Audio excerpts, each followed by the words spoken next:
2023 film shoot ಮಾಡಿದ್ವಿ. 24 Jan/Febಗೆ shooting ಮುಗೀತು. But ಅಲ್ಲಿಂದ CGಗೆ ಒಂದು 4-5 ಕಂಪ್ನಿಯಲ್ಲಿ ರಿಪೀಟ್ ಮಾಡಿ ಔಟ್ಪುಟ್ ಚೆನ್ನಾಗಿ ಬಂದಿಲ್ಲ.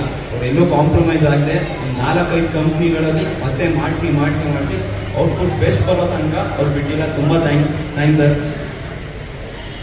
ನೆಕ್ಸ್ಟ್ ಡೈರೆಕ್ಟ್ ಬಂದು ರೋಹಿತ್ ಅವರು ಕಥೆ ಹೇಳಿದಾಗ ನನಗೆ ನಿಜವಾಗ್ಲೂ ಮಾಡಬೇಕಂತ ಅನಿಸಿಲ್ಲ. ಏನಕ್ಕಂದರೆ ಕ್ಲೈಮ್ಯಾಕ್ಸಲ್ಲಿ ತುಂಬ ಕಾಂಪ್ಲಿಕೇಟೆಡ್ ಇಶ್ಯೂ ಇದೆ. ಯಾಕಂದರೆ ನಾವು ತುಂಬ ದೇವ್ರ ಭಕ್ತರು, ಅಲ್ಲಿ ತುಂಬ ಕಾಂಪ್ಲಿಕೇಟೆಡ್ ಇಶ್ಯೂ ಇದೆ. ನನಗೆ ಡೌಟ್ ಇತ್ತು ಮಾಡೋದ ಬೇಡ ಅಂತ. ಬಟ್ ನನಗೆ ಕನ್ವಿನ್ಸ್ ಮಾಡಿ ಇಲ್ಲ ಸರ್ ಮಾಡಿ ತುಂಬ ಚೆನ್ನಾಗಾಗತ್ತೆ ಅಂತ ನನಗೆ ಕನ್ವಿನ್ಸ್ ಮಾಡಿದ್ದಕ್ಕೆ thank you Rohit, thank you. And next music ಬಂದು ಜುಡಾ ಸಂಡೆ ಅವರು ತುಂಬ ಚೆನ್ನಾಗಿ ಮಾಡಿದ್ದಾರೆ. ನಿಮ್ಮ BGM ಕೇಳಿಸ್ಕೊಂಡಿದ್ದ ತುಂಬ ಅದ್ಭುತವಾಗಿ ಬಂದಿದೆ. ಆಮೇಲೆ ಕ್ಯಾಮ್ರಾಮನ್ ಅರುಣ್ ತುಂಬ ಚೆನ್ನಾಗಿ ವಿಜುವಲ್ಸ್ ಬಂದಿದೆ.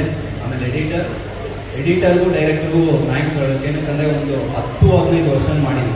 ಇನ್ನು ಫೈನಲ್ DI ಹೋದ್ಮೇಲೂ ಇನ್ನೊಂದು 2 ವರ್ಷನ್ ಕೊಟ್ಟಿದ್ದಾರೆ ನಮಗೆ.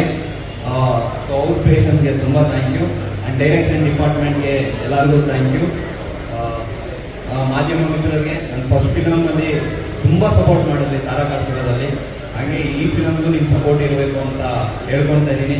ಆಮೇಲೆ ಎಷ್ಟೊಂದು ಜನ ಕೇಳಿದ್ರು ಫಿಲಮ್ ಮಾಡೋದು ಬಿಟ್ಬಿಟ್ಟಿಲ್ಲ. ಇಲ್ಲ ಸರ್, ಖಂಡಿತ ಇಲ್ಲ.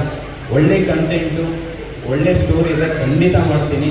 ಇನ್ಮೇಲೆ 6 ತಿಂಗಳು ಒಂದು ಫಿಲಮ್ ಬರ್ತಾ ಇರುತ್ತೆ. ಸೊ ನಿಮ್ಮ ಸಪೋರ್ಟ್ ತುಂಬ ಮುಖ್ಯ.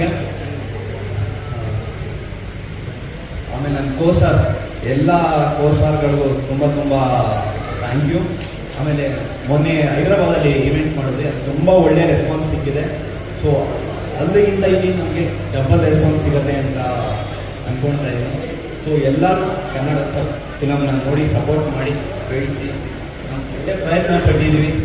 ಗದಾಧಾರಿ ಅನ್ನೋದಂದರೆ ಬರೀ ವಿಷಯ ಇದರಲ್ಲಿ ಸ್ಟಾರ್ಟಿಂಗಿಂದ ಎಂಡ್ವರೆಗೂ ಚಿಕ್ಕ ಮಕ್ಕಳಿಂದ ದೊಡ್ಡವರೆಗೂ ಎಲ್ಲರಿಗೂ ಆ ಸ್ಕ್ರೀನಲ್ಲಿ ನಿಮಗೆ 1 ಸೆಕೆಂಡು ಬ್ಲಿಂಕ್ ಆಗಲ್ಲ. ಯಾಕಂದರೆ ಫಸ್ಟ್ ಹಾಫ್ ಫುಲ್ಲು ಹಾರರ್ ಇರುತ್ತೆ, ಸೆಕೆಂಡ್ ಹಾಫ್ ಏನಂತ ರಿಲಿಜಿಯಸ್ ಕಂಟೆಂಟ್ ಆ್ಯಡ್ ಆಗುತ್ತೆ.